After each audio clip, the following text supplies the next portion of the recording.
Lalo pang palalawigin ang serbisyo ng North Luzon Expressway sa nakatakdang segment 10 nito na sisimulan ngayong at matatapos sa 2016. Ang detalye ihahatid sa atin ni Emil Carion.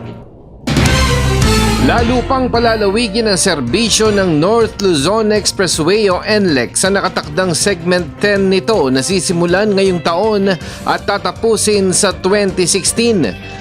Napanalunan ng kumpanyang Leighton Asia ang kontrata na nagkakahalagang 10.7 bilyong piso.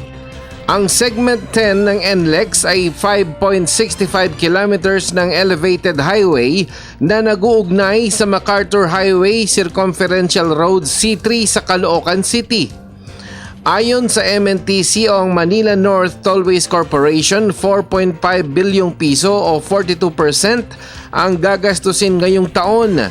4.9 bilyong piso naman o 45.8% sa susunod na taon at 1.3 bilyong piso o 12% sa 2016 ang gagastusin para mabuo ang proyekto.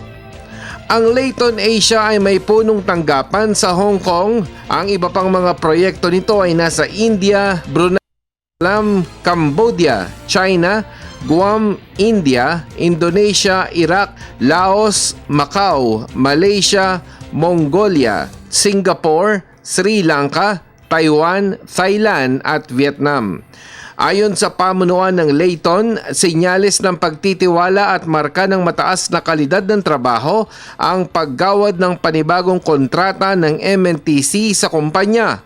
Ang iba pang NLEX extension projects ay ang mula NLEX Mindanao Avenue Link dugtong sa MacArthur Highway sa Valenzuela City na magbubukas na ngayong Hunyo. Gayon din ang dugtong ng NLEX sa SLEX sa taong 2016.